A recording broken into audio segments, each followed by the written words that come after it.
ready.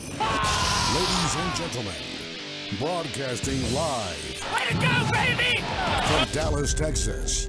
No puppies, I need a dog to make a play. Presented by the law firm of Vincent Gavisakis. It's time for football. It's Paco's Locker Room Talk. What a day, what a day, what a day. What a day. The show must go on. We're waiting on our co-host, Billy Davis. He's actually running a little late, but I understand you got to take care of business. You got to take care of the big money, what makes all his money. This show definitely doesn't make him any money. But I'd like to introduce everyone to John here. He's actually a friend of Richie and Melissa's. He sits in the office and overlooks their office, or I think he takes phone calls also when they're real busy. John doesn't speak very much. He's kind of laid back. His hair's in the way, but maybe get a better look at him. He kind of slouches a little bit, but he'll be all right. He'll be all right. John waved to the crowd. See? So he's good. He's good. He's just kind of quiet. But today we are going to talk about the disaster that happened Sunday night on national television.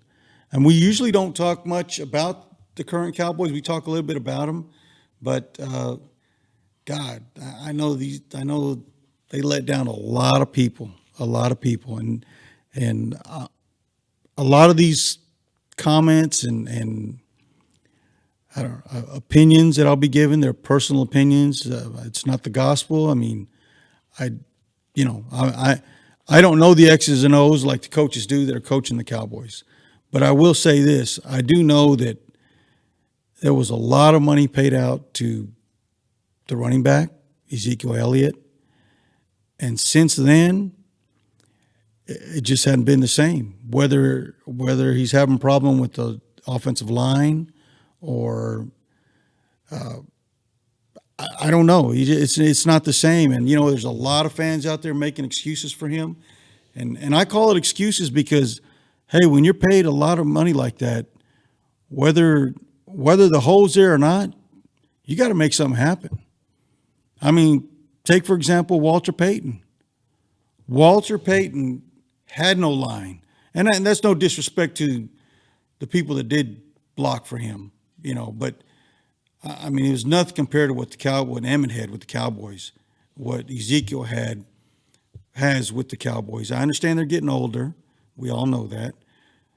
But, man, Walter Payton made it happen. Blocking or not, he made it happen. Barry Sanders. Look at Barry Sanders. I mean, what did he do throughout his career?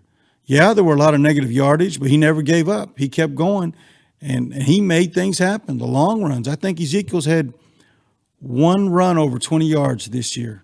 And we are now, five? We're now 9 games into the season. 9 games into the season, and he's only had one burst. I mean, so you tell me. I mean, make excuses all you want. And am I better than Ezekiel? No, hell no, I'm not. But I mean, I'm just the fact of the matter is he's not the same. And you people should stop making excuses for him and basically start talking about he needs to man up, whether it be through coaching or the offensive line. I know the offensive line has been hurt a little bit, but hey, everybody has injuries in the NFL, everyone. So it's no excuse. Again, there's no excuse. They still win games with injured players, whether it be injured quarterbacks or running backs or wide receivers or even the linemen. They still, you still got to put a W in. And I know I look a little rough today, but you got to remember it's No Shave November. So that I'm gonna not shave. I think I'm part Indian because I don't get very much facial hair. I get a little bit here, and that's about it. But it's No Shave November, so I'm not gonna shave for November. See what it comes out like. But what's that? Oh, okay. He's just clearing his throat. But anyway, let's get back to. I thought Dak Prescott played a great game. Do I think he's a savior? I think with a quality team around him, he can take you somewhere. But without all the people in place, I think it'd be very difficult for him to take you to the promised land, if that's what you want to call it, the Super Bowl, something that we haven't had since, 24 years now? So, I am a Cowboy fan. I try not to be critical of the team because, I hate to be that kind of person where, like people were all talking about Ezekiel Elliott 2 weeks ago that he was Superman. He was a GOAT, greatest man on earth, best running back. Cowboys were the best team, but think about it. Who did they play? I mean, who did they beat? I mean, I understand it on any given Sunday, you can be beat, you can win. But, if you look at your record, it tells a lot about the team. And, man, I don't know. The way the Cowboys are going right now, it's going to be very, very tough for those guys to they're tied with Philadelphia. They've got of course, the tie goes to them because they beat Philadelphia right now. But they still got to go. They got to travel to Philadelphia, I believe. They still have to travel to New England. They play the Bills here. They play the Lions next week, okay, or this Sunday. I'm sorry, this Sunday. That's at Detroit. That's a very winnable game. But then you go to you go to New England. More than likely, you better hope it's not snowing.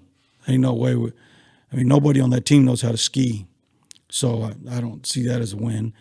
Play the Bills here for Thanksgiving. That's going to be tough. That's going to be real tough.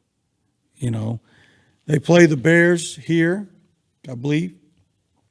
That's another Thursday. I think they have 2 Thursday night games back to back. So the Bills, they play on a Thursday night, and I think they play the Bears on a Thursday night also. So, man, looking ahead, I think the only way they get to the playoffs is if they win their division. If they don't win their division, I don't see it happening. I just don't see it happening. Maybe I'm being negative. I don't know, but that's my personal opinion. I know there's a lot of fans out there probably, he's just hating. Hey, I'm a realist. I've told you guys that a long time ago. Even when I worked for the Cowboys, I was a realist. People used to ask me, hey, man, we're going to Super Bowl this year. We're going to win. Man, we're going all the way. And I just tell them, hey, man, just kind of take it day by day, week by week. You just never know. You never know. Think about it. If Dak gets hurt, what do you think Cowboys are going to do this year? Honestly.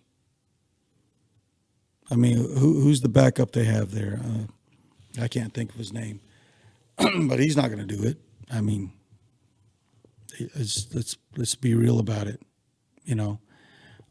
So, the Cowboys need more depth in a lot of positions, I think the corners are they have good corners, but I think there's just no depth. One guy goes down, and next guy coming up, I think he kind of like plays deers in the headlights. But anyways, we just got to see what they can do this year, But I know a lot of you fans are. You see a lot of that Dallas Cowboy for life. Yeah, but man, you've got to say something when you're given a mediocre team. A mediocre team. You guys pay a lot of money for those tickets, and you guys pay a lot for their merchandise. And yeah, you say Jerry's a billionaire. He's got to be a billionaire for a reason. Yeah, he's a billionaire because he's a great marketing person. He's a great owner. When it comes to general manager, I think that pretty much speaks for itself.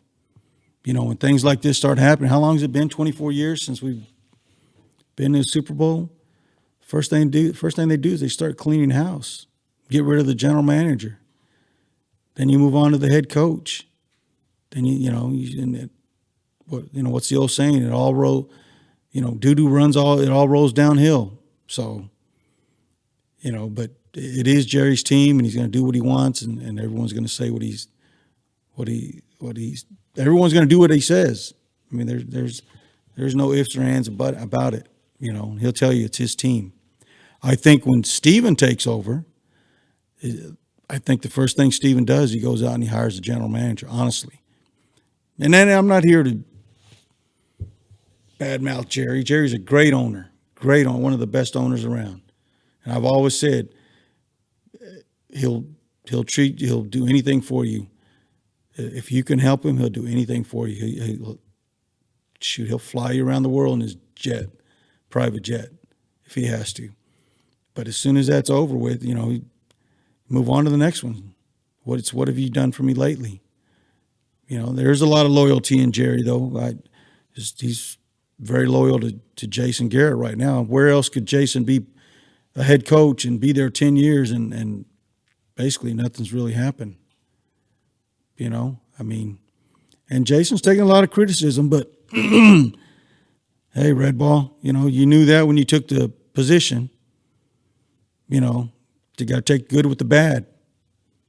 I mean, can't have it just when it's good. You know, and deservedly, I mean, something's got to happen, man. This just ain't cutting it. It ain't cutting it. And the fans shouldn't stand for it. They really shouldn't. They need to be more outspoken.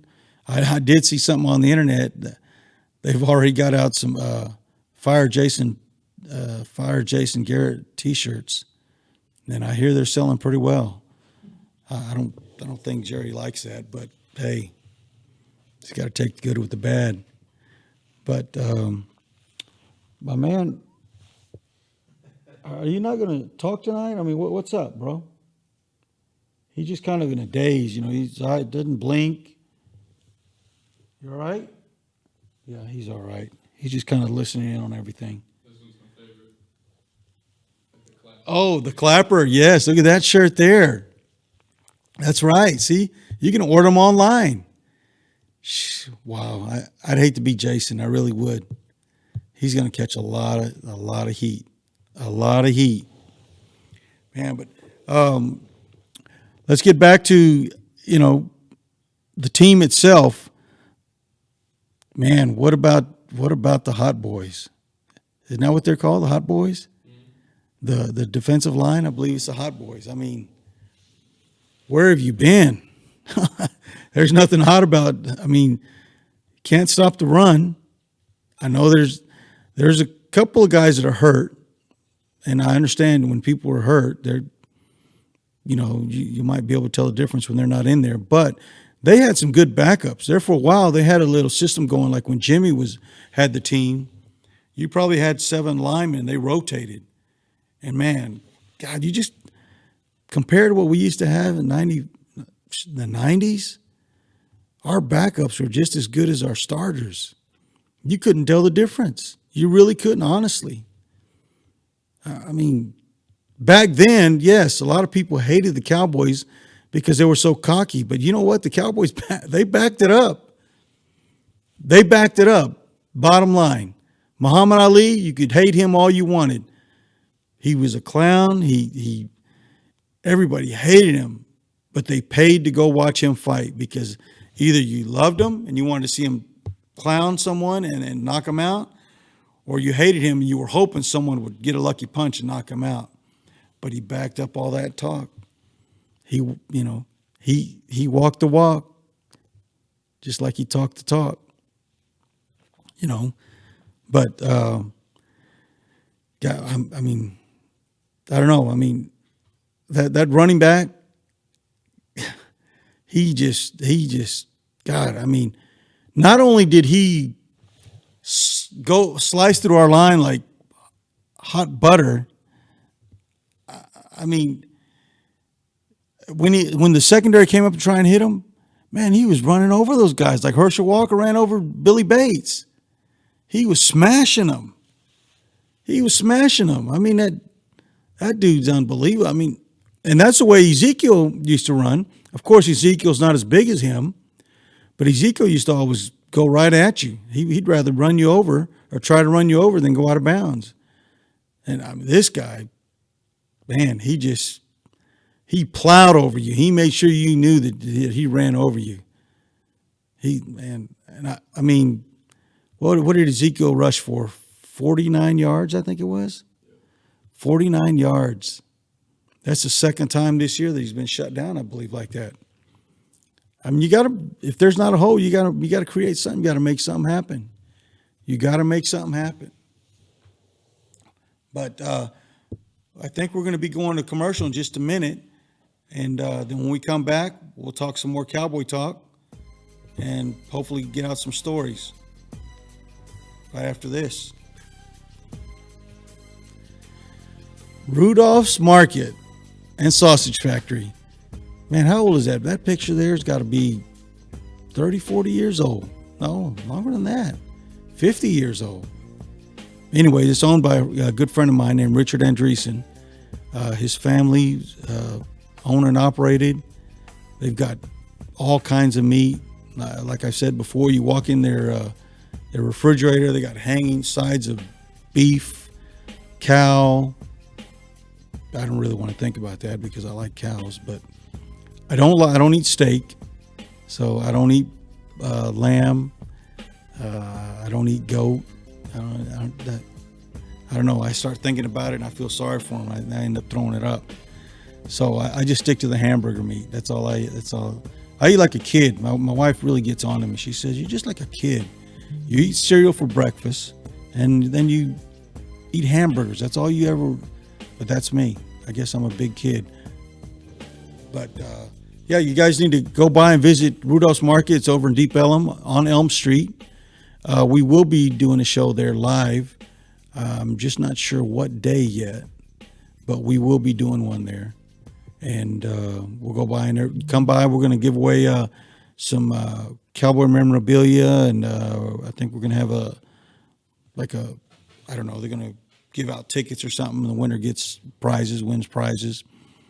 But yeah, definitely come by and see us. And just follow me on Paco's Locker Room Talk. We've got it on Facebook Live, and we also have a YouTube channel. And it's all the shows are archived, so you can go on there and watch some past shows and current shows, whatever, in case you miss it. You want to leave a comment. You know, maybe I'll answer it the next week. You know, but definitely check it out. But let's get back to our Cowboys. I had a friend of mine. Actually, I've been talking to him lately. His name's Kevin Mathis. You guys may remember him as Little Fella. He's going to be having a meet and greet with several players for an organization over at AT&T Stadium.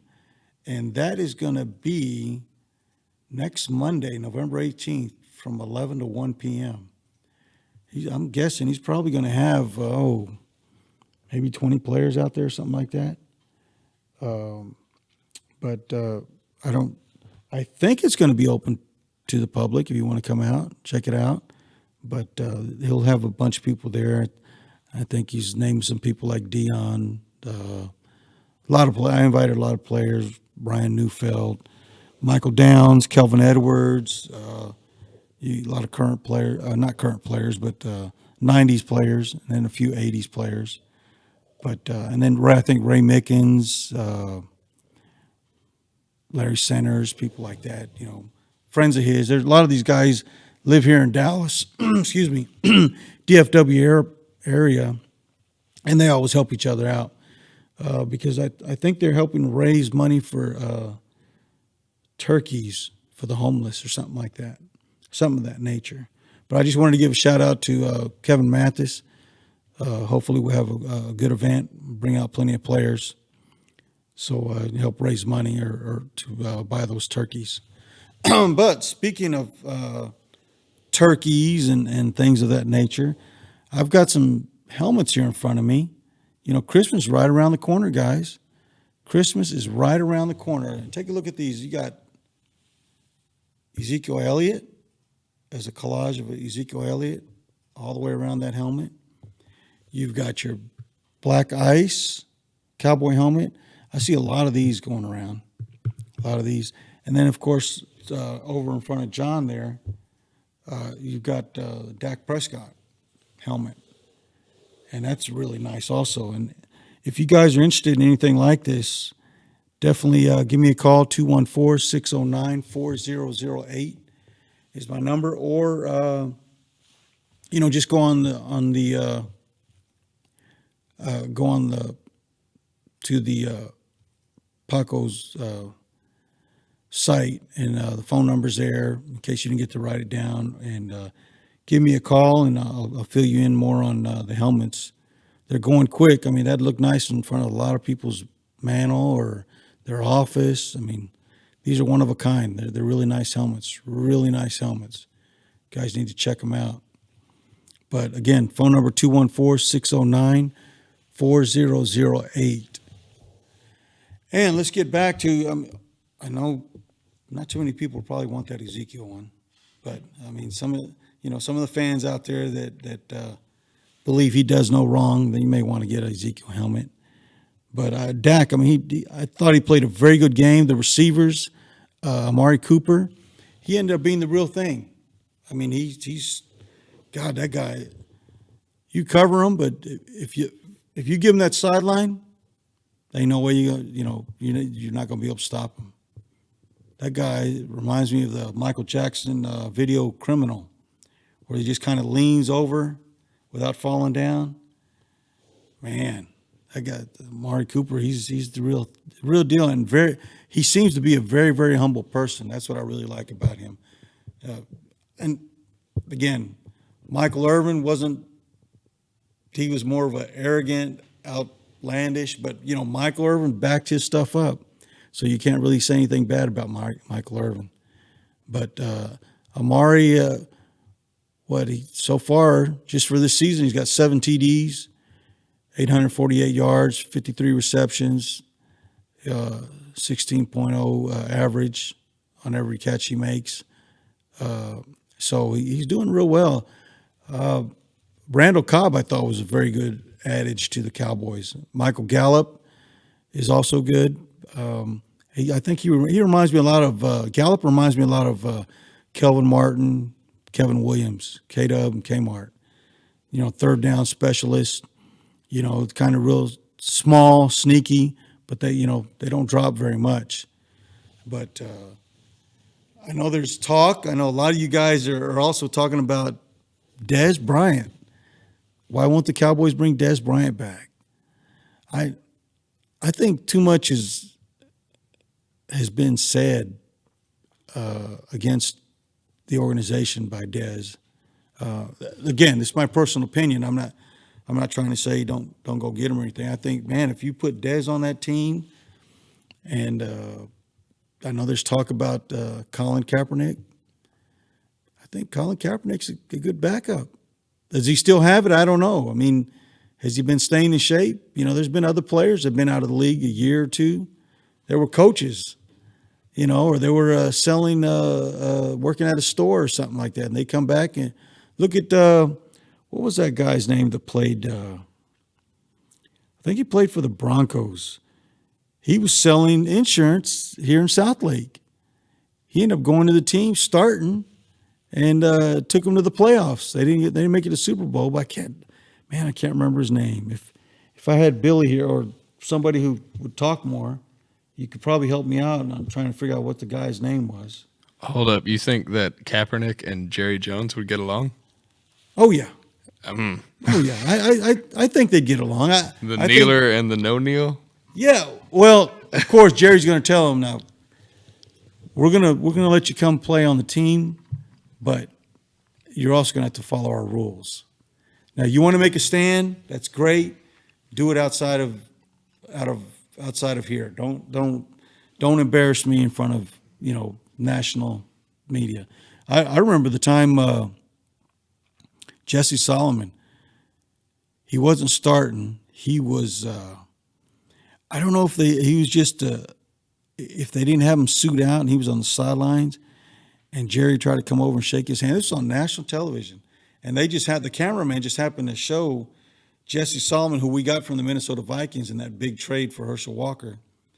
Jerry went over to shake his hand, and Solomon looked at Jerry like, "Who are you? I'm not going to shake your hand," and walked off. Really embarrassed Jerry. Well, the next day, you know what happened to Jesse Solomon? He was gone. They cut him.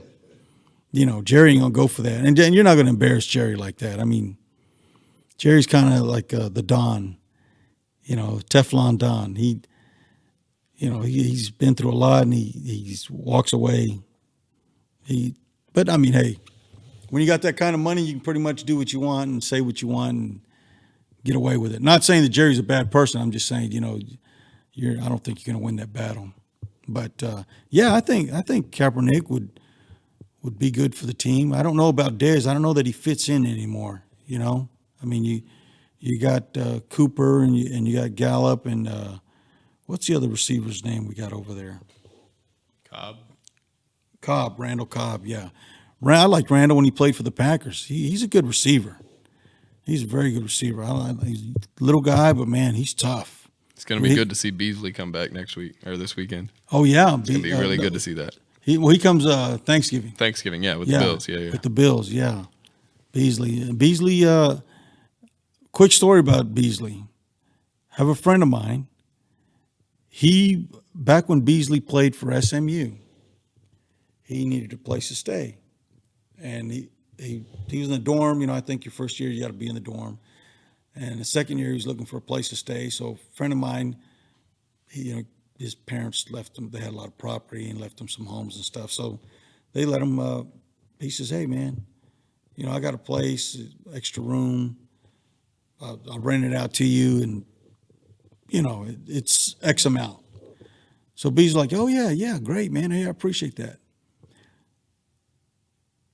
Number one, this guy said that Beasley never paid on time. He gave him such a good deal, he didn't understand why he couldn't pay it. But then the guy said, "Hey, Beasley was playing for SMU. SMU was trying to make a comeback." So he kind of felt for Beasley, like, you know, hey, just let it go. You know, the guy's a big SMU fan. So Beasley makes it into the NFL. Okay, leaves that place. The guy calls Beasley, you know, just to say, "Hey, man, I was wondering if maybe I could get some tickets or something to go to the game." Beasley never called him back.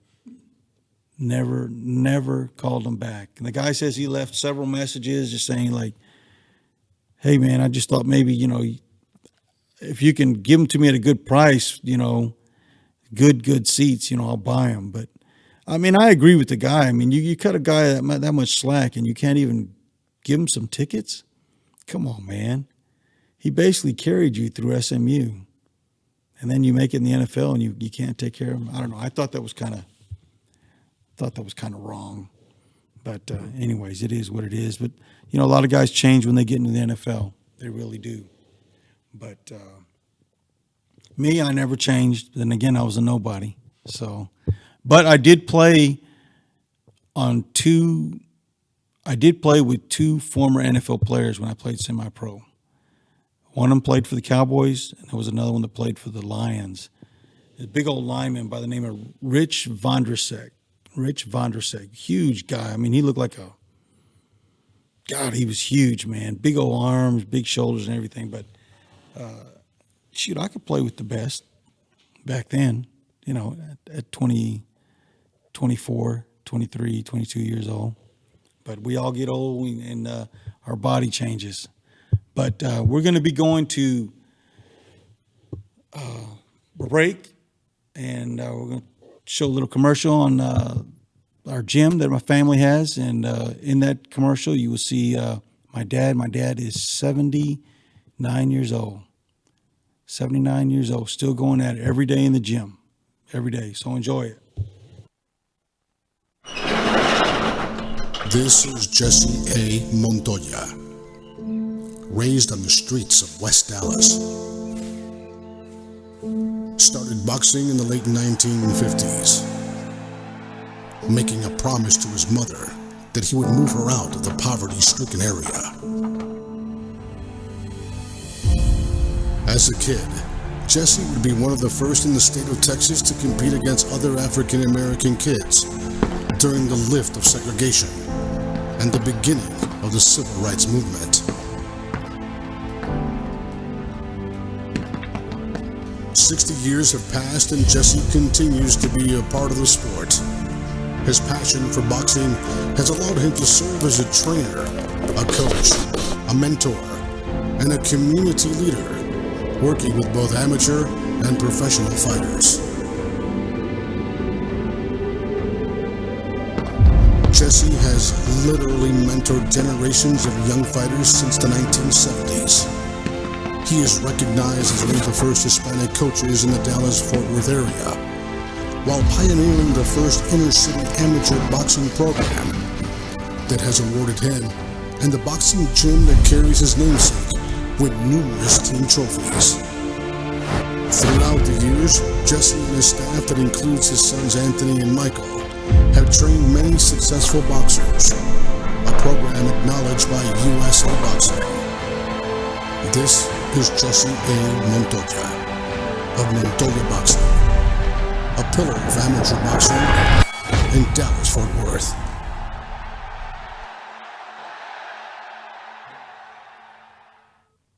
What's that? Hold on, bro. I'll get back to you.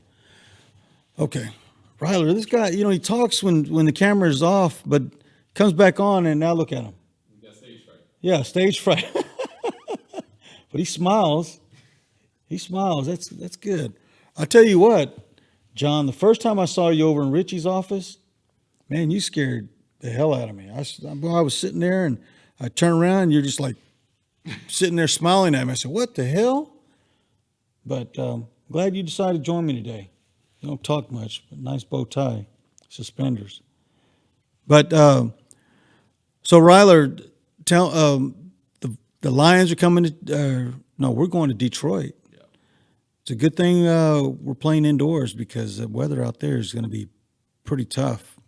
I know I was watching the weather, and they're talking about that snow and up in the northeast, northwest.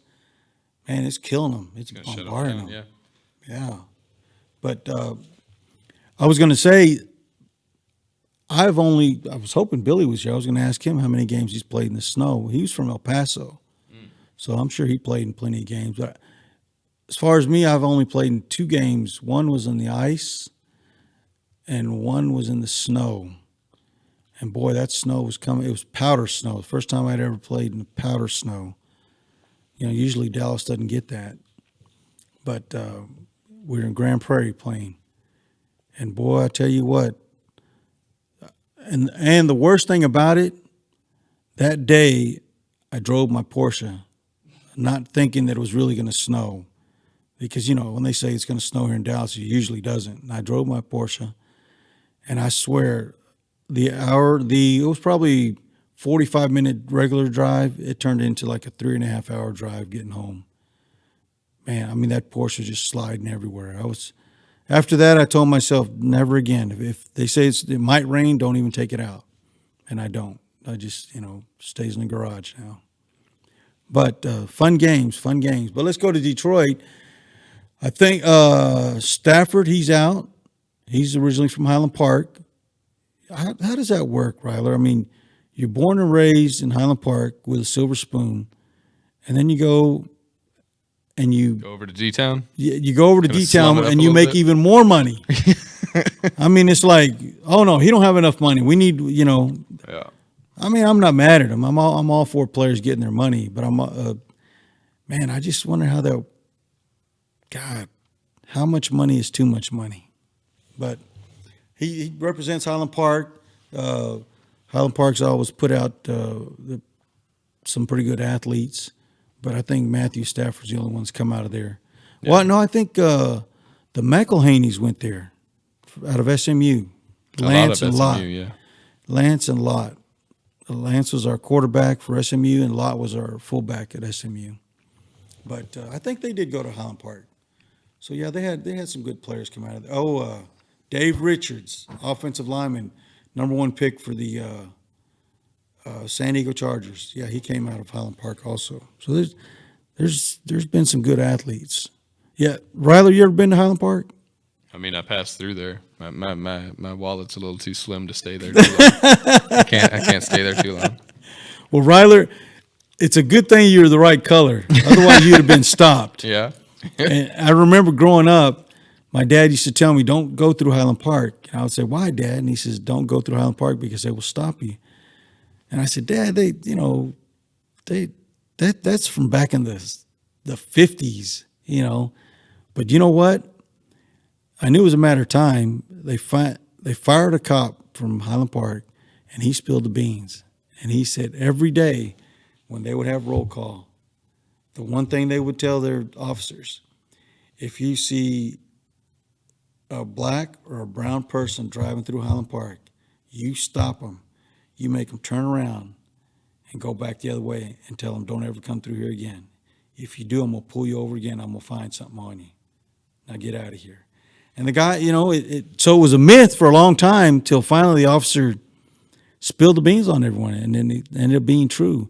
But, Highland Park, that's why they call it a city within a city. And they've got their own, their street signs are different than Dallas. They got their own police department, their own court system. Man, what else do they have there? Everything is just totally different than the city of Dallas, But Isn't that where Jerry lives too? yes, Yeah. yes, Jerry lives right over there. I think I looked at his house one day. It was nuts. Like you can't even get like an aerial view because all the trees are around it. Yeah, and then he's also got a guard that stands at the front. And you just walk right past it on the gate. Yeah. Yeah, and then he's got a room where it opens up. Yeah. Like electric. The floor moves. It just opens up to a bigger room. Have you seen his Florida property? No, I haven't. Oh, I'll pull that up real quick. Hold on. Oh, he's got some Florida property. Yeah. Wow, I didn't know that. I saw the other day that Steven, I guess, bought himself a jet, a small one. Yeah, I know Jerry's got the yacht and the helicopter. Yeah, the helicopter. Yeah, he uses that all the time. Yeah, that's his get around. That's his everyday driver. Yeah. vehicle. Well, hell, if you think about it, he's got to fight traffic on the tollway from, the tollway's right there by his house, but you fight that traffic coming to and from work every day. So he's like, shh, I need a helicopter, and that's how he gets around. That's how he gets around.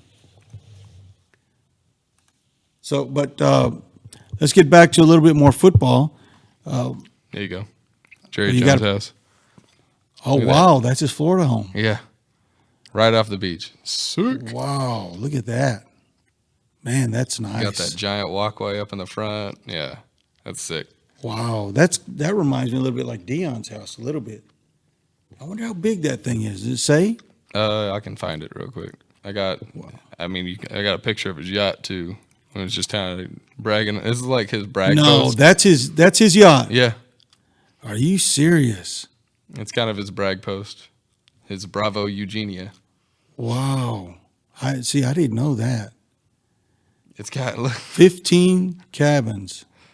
Yeah, it goes 18 knots. Here's the price, cost-wise. 225 million. Wow.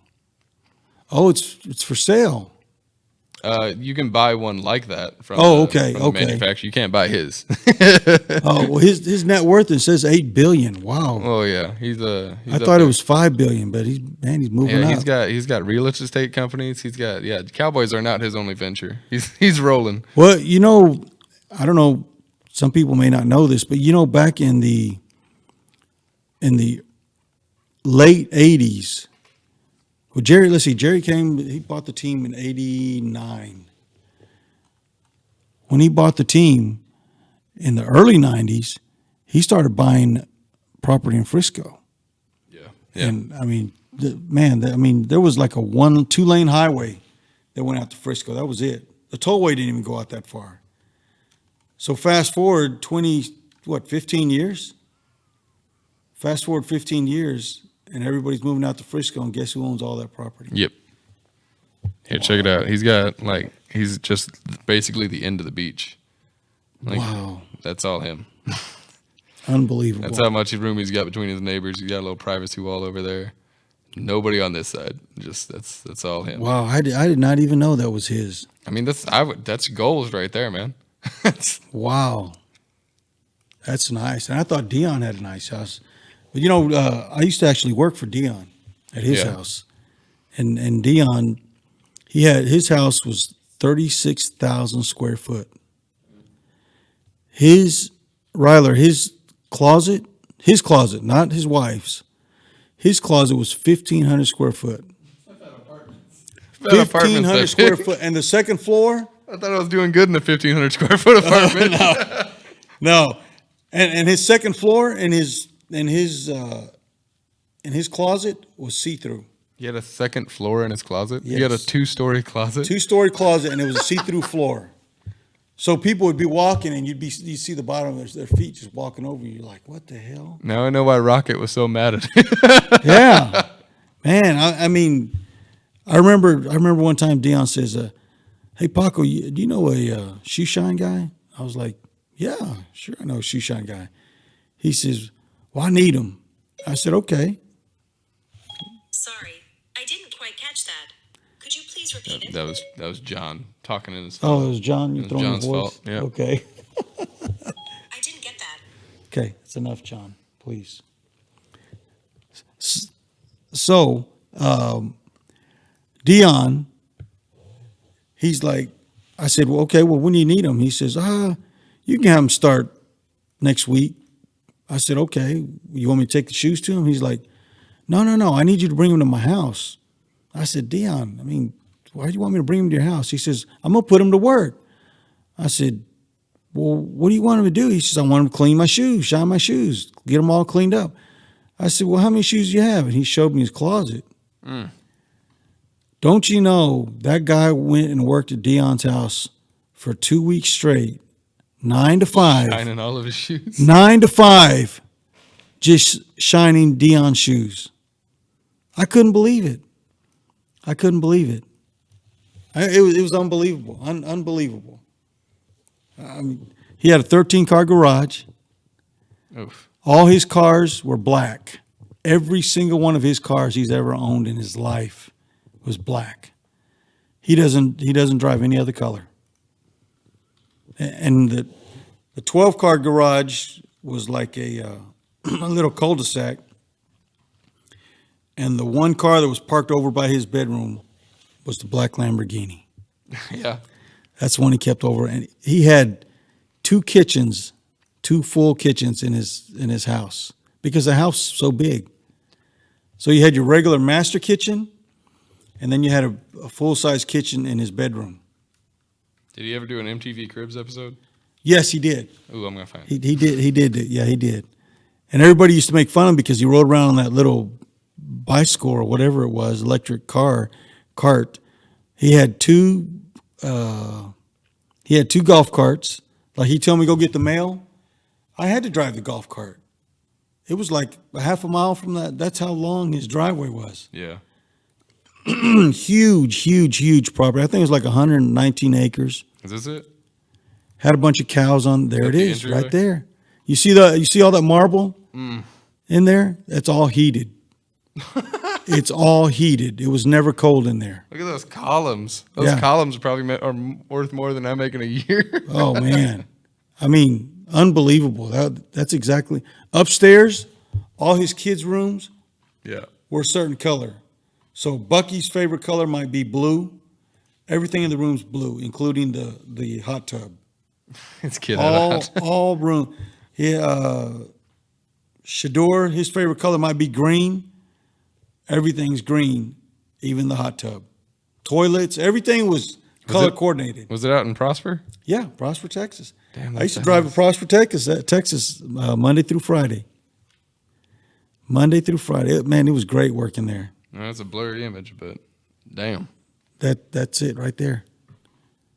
That's It's got that basketball court in the back. You see the driveway in the front. I think that's now. Yeah. That's now. No.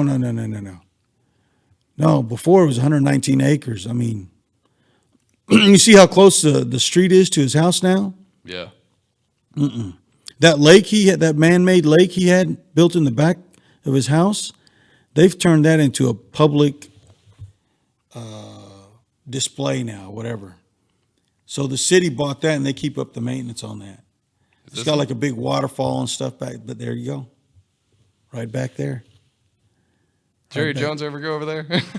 Oh, I don't I don't know. down his face like I I got don't- a lake. See back there to to the left of the picture. If you're looking at the picture, it'd be to the right. But that's where he had a big old parking spot for his bus. He had a big bus. What else? You can't even. This is before he had the field. You see the field goal post over there to the left. Oh yeah. To the right of the He had a full size. Did you see the football field over there? Yeah.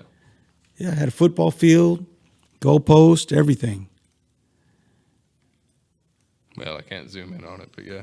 Yeah, but now they've changed that all up. They got a street that runs right alongside the back of that lake now, where people walk and enjoy the scenery and sit down on the benches. So he doesn't own it anymore, or he doesn't? No. Oh, okay. No, Dion has moved on to Canton, Texas.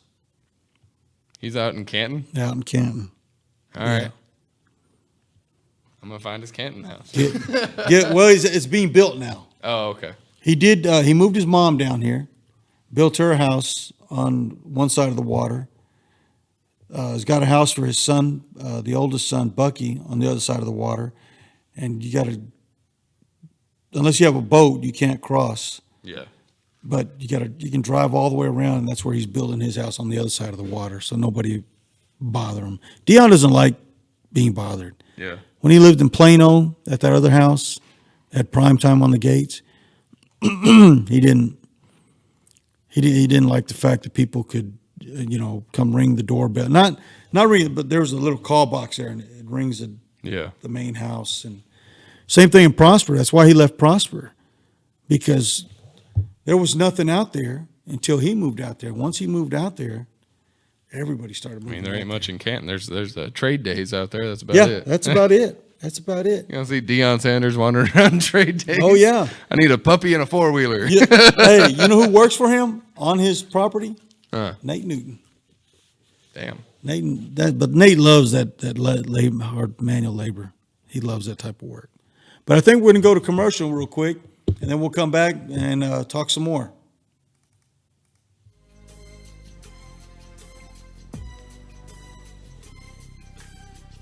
And it's my man, Vinny Carrizales. Vincent, where you at? Of course, Vincent's one of those guys, lives in Highland Park too. But, I guess lawyers make big money. But no, Vincent's a great guy. My wife actually works for him. He's down at the Bank of America building in Oak Cliff. And if you ever need any type of representation as far as criminal or civil, wills or family law, estate planning, probate, criminal defense, I mean, he's the man. He's a young up and coming lawyer. You can contact him at 214-942-4500. Or if you need him in the middle of the night, you can call him. He can come out and get you out. It's going to cost you, but I mean, that's just the way things are. You want to be released right away, you got to pay. Got to pay the piper. But if you need somebody to represent some type of legal representation, go see Vincent Carrizales. Or if you're already in jail, just look on the wall. You'll probably see his name and number. Of course, I would know because I hadn't been out there. No, not true. Not true. I'm like Barry, Coach Switzer. We both got caught going through the airport with guns. Oh. But here's a story on mine. I don't know about what happened to Coach Switzer. He says he forgot about his. Mine was not on the carry-on. Was not on my carry-on. Was it in a check bag? Mine was in a check bag. That's where it's supposed to be, isn't it? Right. Yeah. Right. And Michael Irvin had come to my room the night before. I can't remember what he was looking for. And I said, well, check the bags. It's probably in the bags. And he sees my gun and he's like, oh, hey, whose is this? I said, it's mine. Because, when we travel with the Hoopsters, we might fly to Albuquerque and then drive to Roswell. And we might drive to Artesia. Mm-hmm. And then we drive back to Albuquerque and fly to Louisiana, whatever. So when we were driving, I always carried my gun with me. And Mike just happened to be in my room that night, and he was checking it out and playing with it. I said, man, Mike, just put the gun back where you found it. Yeah, That's all all the I people- asked. Just put it back where you found it. I would not let Michael Irvin play with guns around So, me. so that night, and I thought he put it back. So the next day, we're catching a flight, and we stayed somewhere in a small town. We had to come back to Dallas, jump on a plane, and it was on Mother's Day. This was on Mother's Day. We're going to jump on a plane. I think we're going to go to Odessa and play a game there in Odessa and come back Monday morning or something like that. So, of course, we're late. We're late as always. I mean, we were always late. The Cowboys, I'm telling you, when we won Super Bowls, don't let them tell you that they will not hold up a plane, because that's a lie. We held up planes all the time. I mean, all the time. True story. You can ask any of these guys. But anyway, so we're running through the airport, or at least I am. Those guys are walking, because they're like, oh, they'll wait. Don't worry. And I'm like, man, we got to go. So we get there. They go through the check through, and they do the x-ray, and I got my carry-on. And the guy says, hey, wait a minute, can I check your carry-on again? I said, yeah, sure, but kind of hurry. I'm in a hurry, we're trying to catch our flight. He says, okay. So they don't run it through the machine again. They start pulling everything out. Yeah. And he's like, oh, I thought I saw something. I guess I didn't see anything. So he starts putting stuff back in. As he's putting stuff back in, what falls out on the counter? My damn gun. Man, he starts yelling, 26, 26, 26. And I'm looking around like, shit, what's going on, man? And like 3 or 4 cops come out from behind these walls, and they draw down, and they're like, hands in the air, hands in the air. And there's a bunch of people because it's Mother's Day, a lot of traveling. So people, of course, the ladies are screaming, and I'm raising my hands like, what's wrong? And then I look down, and I see my gun. And so I got arrested. Was Michael Irvin like sitting behind you laughing, or did he try to help so him? Mike tries to pay his way. He tries to pay the people to let me go, and then the cops are like, "Hey, do you want to get a ticket for bribery? This is a serious crime, And Was this before 20? Yeah, this is. yeah, it was before 911, definitely before 911, but still, and they try to talk their way into letting me go, and it wasn't happening. I mean, I was a nobody. Yeah. And I knew my role with the Cowboys. I didn't try to act like I was a cowboy or anything like that. But I carried the gun because, like I said, when we started winning Super Bowls, You'd rather have it than not need it. Yeah. Than not need it and not have it. Yeah. because we had pencil bags. When we were 1-15, we had one pencil bag, and that had everybody's wallet, money, and maybe a wedding band. One pencil bag. We started winning Super Bowls. I had 5 pencil bags, and they wouldn't even zip up. There was just jewelry hanging out everywhere. There was money. I mean, we used Just to travel. stuff that they didn't want to keep in the lockers, or. Well, I had to take care of it for them while they were playing. Oh, okay. Or say they went out and we went out and they were going to drink too much. They didn't want to lose $20,000, $10,000. Say, here, Paco, put this, hold on to it. Because I knew my role. I didn't drink, I didn't smoke, I didn't toke, I didn't snort, I didn't do any of that. So I was going to be the only sober one every time we went somewhere. Now you got a lifetime of stories. Yeah. I could write a book. But anyways, so it was fun. Made a lot of money, good times, travel a lot. That was my story on getting put in jail with the UCW, unlawful carrying of concealed weapon. Was that a felony or just a misdemeanor? It was a felony, but they ended up Damn. they did a deferred adjudication. I didn't ever get in any trouble, so they just took it off. It's off my record, but it's not off my record. So if they want to get down and dirty, they can find it. Yeah. The law enforcement, but to everybody else, you won't find it. It's been disposed of. But it is what it is. It happens to the best. Then they started telling me that, oh, don't worry about it. We catch wrestlers all the time. We catch celebrities. They forget. I said, I'm telling you, I didn't forget. The celebrity That guy got me. right there, Michael Irvin, took it out of my bag and didn't put it back on the bags that I checked. Hold up. So is this Deion Sanders' bedroom? Yes, the round. Yes, that's his bedroom. And if you Damn. look behind the bed along those, I don't know if you can tell, but those are all television screens. They go up and down. Oh yeah. There's like 30. Well, see all those little squares? Those are all little televisions. So he can lay in bed and look and see Oh, on every- the right on both there. sides. Yeah. That's what I'm Yes, saying. both sides. Those are all televisions. Damn. Both sides. I need to go get hit by two. Where are you gonna buy? Where are you gonna buy sheets or blankets for a round? He had to have 'em made. Yeah, you had to have it made. I would never get out of that bed. There'd be no reason to. And There's and no then reason. I tell you another thing. You see the way the bed sets up on a Platform, yeah. platform. I don't know what it is with players. They Emmett the same way. He had his bed up on a platform that lit up. Looks classy, man. I guess so. But I tell you what, I'm not gonna complain because my second house I had it sat on a big platform. Yeah. First house I had, I didn't even have a bed. I just had the mattress Well, that's how I on the started. floor, man. That's how I started. That's how I started. Being my second wife, we had a little bed, a mattress, I should say. We had a mattress, one pillow, and a TV screen that was about that big. You fighting over the pillow. I'm telling you, we take a shower and we had to run to see who's going to be able to watch TV. But that's how it all started.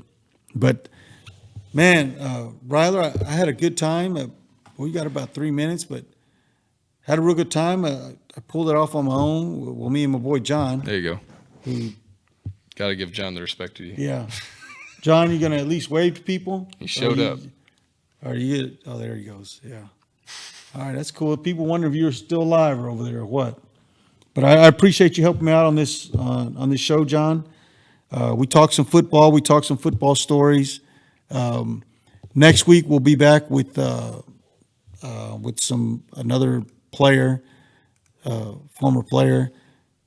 Problem was I kind of got stood up on this one, but it is what it is. You just you figure out who are your friends and who are not your friends. So you just kind of move on. The show must go on. Show must go on. I'm wearing my Tony Casillas jersey today, my ESPN NFL cap.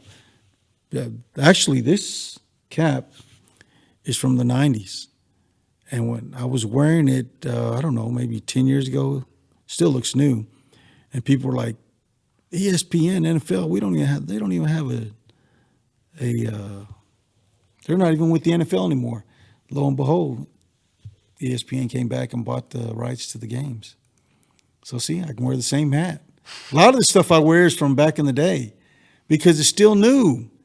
I have so much cowboy paraphernalia from when I worked. I mean, there's so much of that stuff. But again, I just want you guys to know we got Black Ice, Ezekiel Elliott, and of course, Dak Prescott helmets here. Give me a call. Let me know if you're interested. 214-609-4008. If you're not interested, by what I'm offering it to my fans first who are watching Paco's Locker Room Talk. If not, they're definitely going to go on the internet and someone will scoop those up faster than you can say, I don't know. But hey, guys, excuse me, I appreciate you guys watching. Catch us next Wednesday, 7 to 8. And can't wait. And hopefully Billy be back by then and we'll have another former player on. Thanks for watching, guys.